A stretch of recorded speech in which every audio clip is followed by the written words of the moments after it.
Hello, this is Neil Baum from New Orleans, Louisiana, and I have David Crawford. And where are you located right now, David? I am in sunny Florida, Southwest Florida. Okay, so on the one coast and one Gulf Coast. And That's right. I'd like to tell you before we start that this is a real treat for me, and I know is going to be a treat for our viewers of this interview. David, you are well known to every urologist in North America. You have spent 5 decades training dozens of residents and fellows. You have published more than 600 peer-reviewed articles. You have educated thousands with your programs that are located in delightful locations in the mountains and in the desert.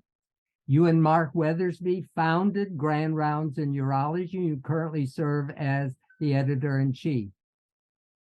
Grand Rounds in Urology is the most popular video educational program for urologists that includes interviews with the most notable urologists from all over the world. David, I liken you to Barbara Walters as the interviewer to the movers and shakers in medicine, and particularly in urology. Audience members have enjoyed your annual point, counterpoint programs where invited experts are placed on the hot seat. Well, David, your time has come. It's an honor for me to invite you to the hot seat and allow me to interview you. So Oh, let's get wow. started. How'd you like that introduction, That David? was really good, but Neil, I have the utmost respect for you. You've accomplished so much in your life and what you've contributed to Grand Rounds, but Urology Times, all the books you've written, everything you've done with education, it's amazing. So I'm the one that's honored to have you interview me. Okay, David, let's start with Grand Rounds Urology. How did you develop this video concept, and how do you select those you wish to interview? Neil, a lot of people don't know this about Grand Rounds, but it actually began almost 4 decades ago. And it was a publication that came out 3 times or 4 times a year. And what made it so successful, back then we didn't have a lot of things like Urology Times, and we didn't have everything else, all the communication we had. So stuff you saw in the journals, by the time it got there, some of it was a little stale. So what made Urology Grand Round successful was getting stuff hot off the press and getting it out quick to urologists.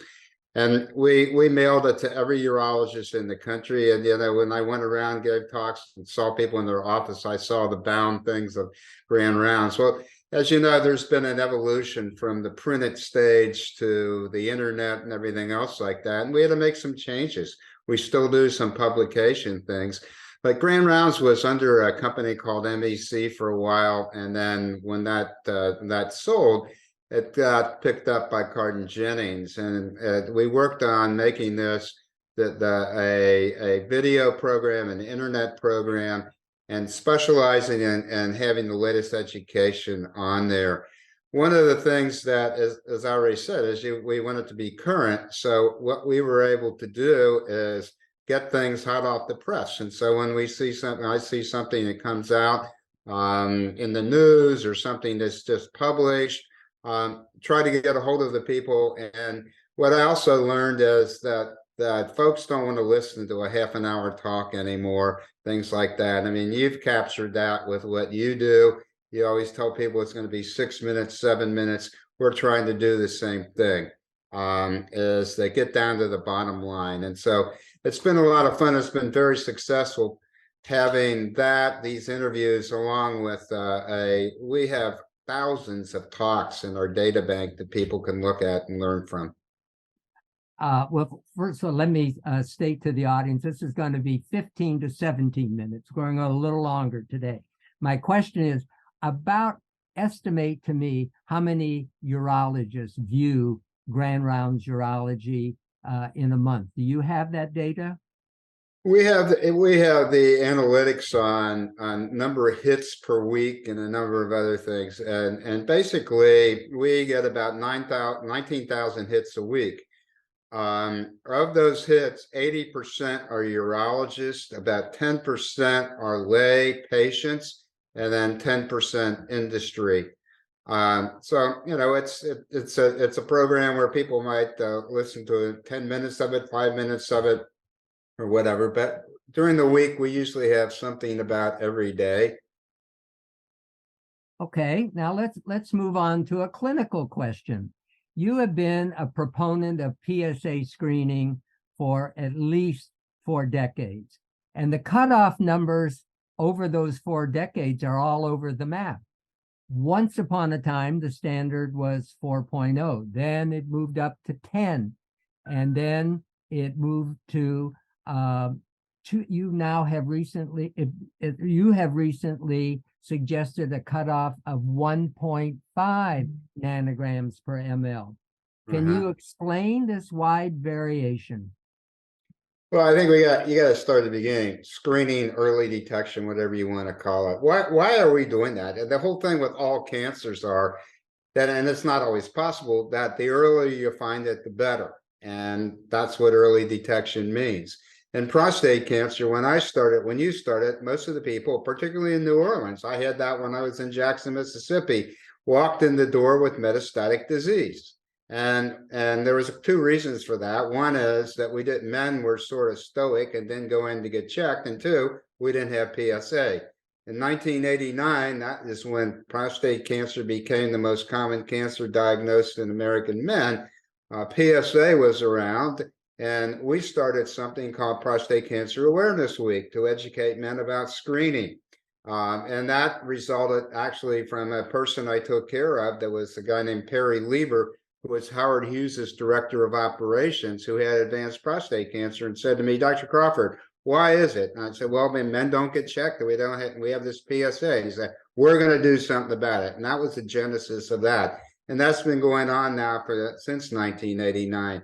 When we started out, we didn't know much about PSA. It seemed to be a good test for recurrence of prostate cancer. And then Hypertech, that actually developed one of the first PSAs, did a study and showed that 4 was a cutoff. That was actually, Hypertech was in San Diego. We used that for a while. It served us well. Dr. Catalona has said 2.5, others have.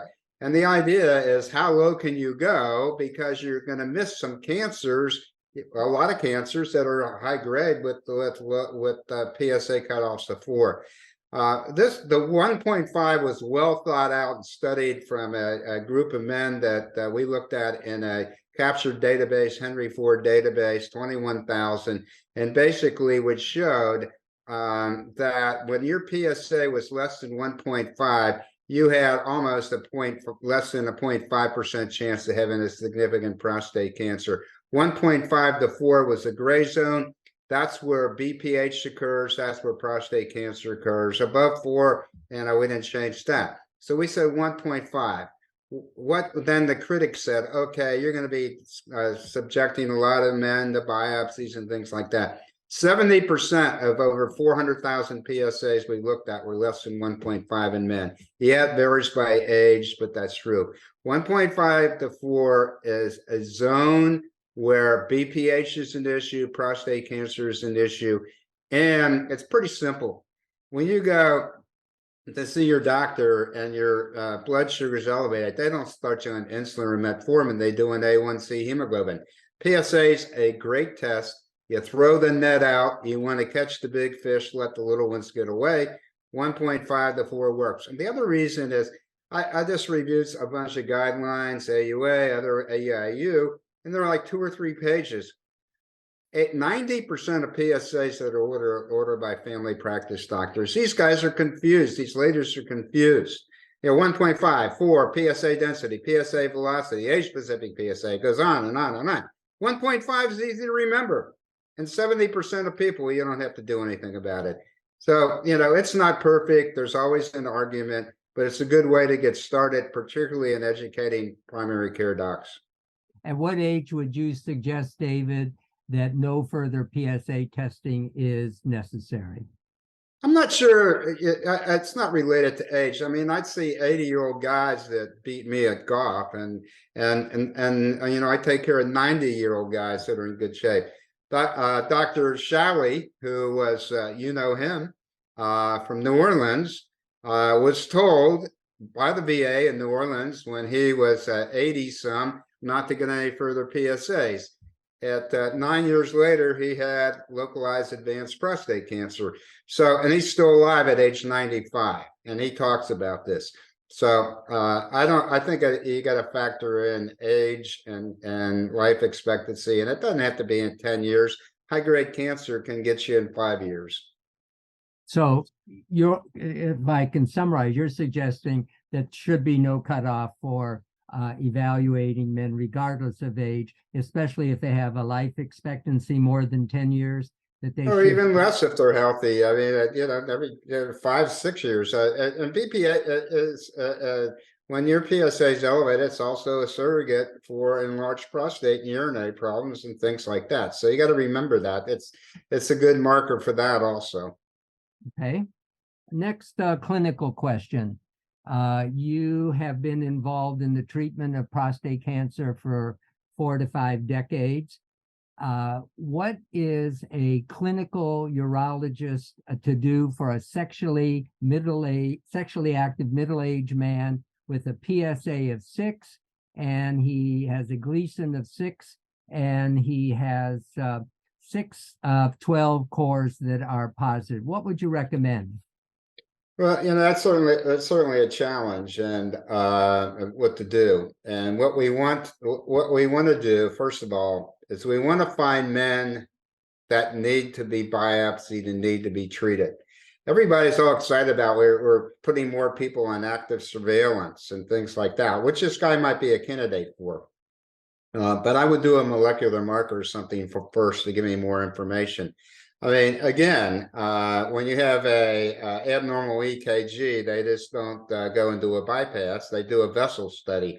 So this should be steps. This is the first step. We got to evaluate the aggression of this cancer. We might be able to watch it. Focal therapy, a whole bunch of different things are out there for these patients.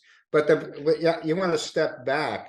We want to find people that need to be biopsied. And what you do is when your PSA is abnormal, you do a molecular marker that helps you do that. So if this guy's in his 50s and he's got a 20, 30-year life expectancy, he could be watched for a while or he could be treated. And we know that there are side effects from treatment. But, you know, as far as I know, when you have an elevated PSA and you have prostate cancer and you have a bad cancer, death is a real possibility. Even though a lot of the people with low-grade cancers don't get there. So we need to sort it out, and I think we're getting a lot better at that and defining who needs to be treated. I think the future is going to change a lot from where we are right now. If you were to be a soothsayer and look at the cards regarding the future of treatment for prostate cancer, and I know you have been very involved in treatment of focal prostate cancer, is there any role for 1, immunotherapy, 2, personalized medicine, and is there a place for prostate arterial embolization for focal disease? Can you comment on those 3 briefly? Well, we could talk for hours on that, Neil, and a lot of good points there. You know, what I see in the crystal balls, I don't think we're going to be doing what we're doing right now in 5 years, surgery, radiation, at least in a lot of the people. We're with imaging, with PET imaging and things like that, we're getting a lot better at localizing things. You don't need your prostate. There's a lot of immunological antigens you can go after there. You can inject them, you can deliver it, you can do various things like that. I think we're going to be treating the disease that way. We may not even be doing any biopsies. I can't tell you the number of things we're working on right now in the way of different therapies, and right now focal therapy is exciting. We've been doing that for 15 years. It's a target you got to know where the target is. So I think things are going to change dramatically. Yeah, when you and I were residents, we did a lot of vagotomy and pyloroplasties and things like that. And one pill Tagamet got rid of that. Well, and then other things we found out about ulcer disease and so forth. So things are gonna change dramatically, I'm sure. Okay, two questions and we'll wind up. First one is, suppose you could control your legacy. And if you could, what would you like your legacy to be? That's an interesting question. I thought, oh, yeah, like you mentioned, a lot of the urologists in the United States around the world know who I am. Then I go and talk to residents, and I ask them, do they know about Willett Whitmore and Donahue and Skinner? And nobody's ever heard of them. So I think legacies are something that I'm not particularly worried about. My legacy is I've got a great family. I've got 3 great sons and 7 grandsons. And that is my legacy, and I'm enjoying it while I'm alive. That is beautifully said. That was terrific. Last question, we'll wind up. Tell us a little bit about, you have these terrific programs every year at these delightful venues and resorts. Tell us about 1 or 2 of these programs that are coming up this year. Well, we have a number of programs, and they're growing. And one of our premier one is the International Prostate Cancer Update, which is coming up the end of January in Vail. This will be the 33rd year for that, which makes me feel good about this. And when I go to it and I hear people say, this is the best prostate cancer meeting in the world, that's all I got to hear. And we've made it controversial. And the other thing we do are point counterpoint, where we have people arguing back and forth, and we keep the talks to 10 minutes and so forth. We have a think tank we do in the summer, and now we're doing another meeting after GU ASCO on what the results are coming out there and the impact and things like that. So there's no shortage of topics, and it's nice to see people back to traveling again. There's so much to be said for seeing somebody in person and chatting and talking and shaking hands and sitting and going out to dinner and learning things. We just went through that with the SUO meeting. That was the Society of Urological Oncology, which is in San Diego, and other things like that. I think you can add to your legacy when someone comments that this is the best prostate cancer meeting I've ever attended. That's a wonderful comment and a testimony to how terrific your programs are. Well, David, I thank you very much for taking the time to conduct this interview. As always, I look forward to our paths crossing again, and hopefully we'll be connecting through Grand Rounds Urology in the future. Thank you, We David. will be. Thank you, Neil.